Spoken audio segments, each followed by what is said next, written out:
Всем доброго утра, дорогие друзья. Вот на фоне этой красоты хочу подарить вам еще одну работу. Хотя обещала отдохнуть, но в любом случае буду периодически отдыхать и дарить вам новые труды, потому как очень многое нужно вам отдать. Сегодня я хочу раскрыть вам еще одну тайну касаемо составления заговоров и ритуалов. Для начала вам советую посмотреть мою лекцию. Называется «Ключ, замок, язык». И там объяснено примерно, как составлялись издревле заговоры, что там находится. Одним словом, структура заговора. Конечно, более глубинные знания вам незачем, потому как это дано людям избранным, и тем людям, которые служат и которые посвятили свою жизнь силам. Вы же поклоняетесь им, просите и получаете. Но, по крайней мере, приблизительно хотя бы знать и понимать, что к чему и как составляется, я думаю, что это не лишнее. Так вот, хочу вам объяснить, что секрет заговоров и секрет того, что они рабочие, состоит из нескольких, скажем так, этапов, из нескольких составляющих. Например,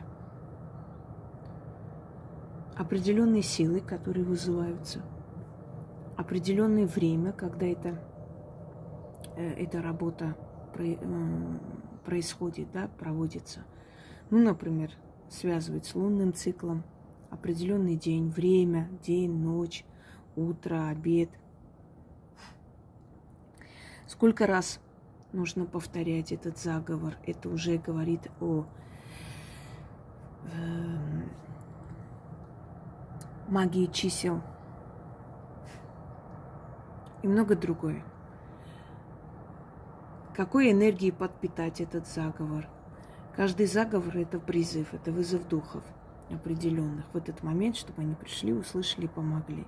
Что хотят эти духи взамен? Что им отдать? Энергию огня, зажечь огонь, поставить рядом воду, как откупиться лучше, чтобы в следующий раз помогли. Много-много всяких деталей, мелочей, казалось бы, но они очень весомые.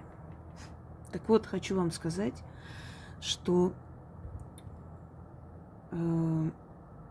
работа и реальная, скажем так, работоспособность заговора зависит не только от подобных, скажем так, моментов, которые я вам перечислила. Оно может зависеть еще от того, сколько слов содержит заговор. Когда я вам говорю, что есть определенные тайные секреты, которые до конца я вам не раскрою, не потому, что мне жалко, а, во-первых, потому что мой стиль, мои работы, мой, знаете, такой, мой стиль подачи, даже то, что не показывая себя, показать ритуал, снимать и так далее, даже это было взаимствовано. Первые в Ютубе, кто вообще это начал делать, я не говорю о тех блогерах, которые там фильмы показывают, да, закадровый голос, нет. А именно вот таким образом, показывая декорации, показывая алтарь и так далее. Это первые я начала снимать, но уже все забыто. Это все настолько взаимствовано, взято, настолько где-то и украдено, и не, скажем так, неуважительно, да, взято у меня и прочее, что мне просто уже надоело. Я не хочу, чтобы они знали более, чем им положено. А для простых людей я объясняю, и для них это очень достаточная информация. Так вот, рабочий заговор может зависеть даже от количества произнесенных, слов в заговоре. Даже от количества.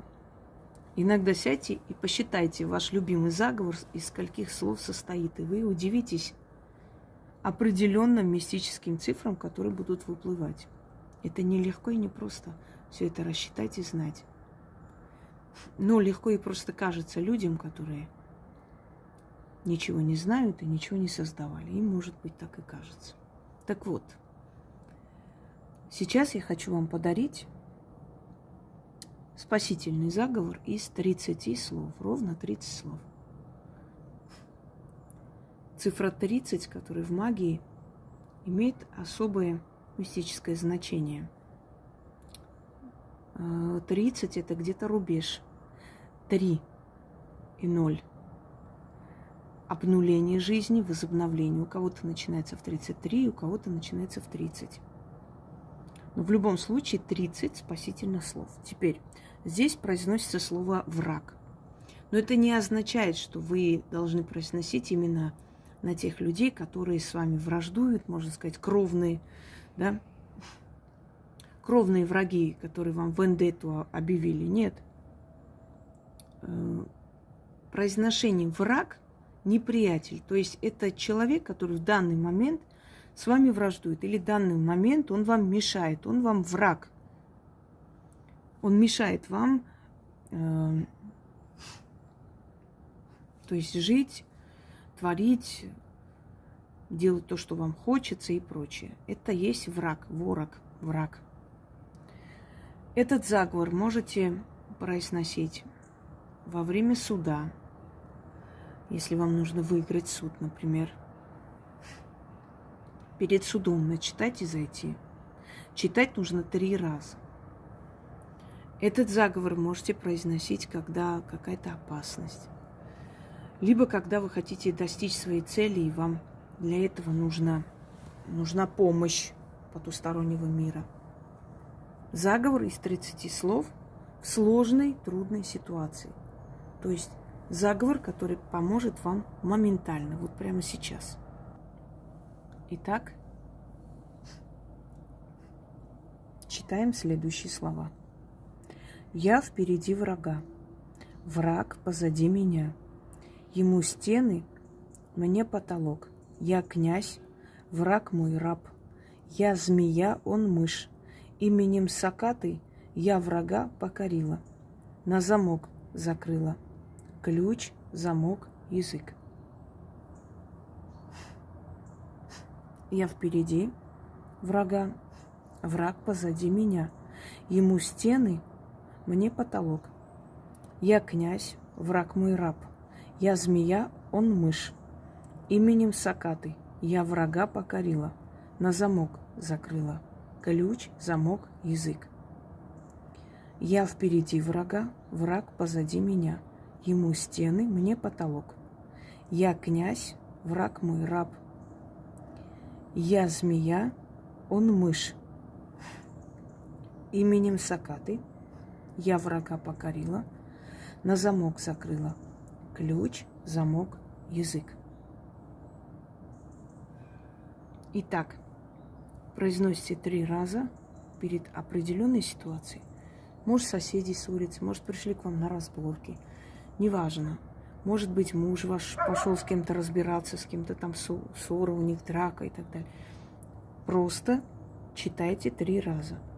Откупаться не нужно. Здесь откуп энергии того человека, на которого вы читаете. И еще одно условие. Вы должны 1000000% быть невиновны в этой ситуации. Если вы уверены, что вы не виноваты, тогда все сработает. Если не уверены, не читайте. Вам не поможет. Потому что многим может показаться, что если я дарю работы, да, они могут сейчас себя вести нахально, нагло, делать, что хотят, а потом начитать, и все обойдется. Запомните, моя магия, да и любая магия, она направлена на справедливость. Если вы заслуживаете, вам помогут. Если вам помогли, значит, вы заслуживали этой помощи. Значит, вы были не виноваты. Всем удачи!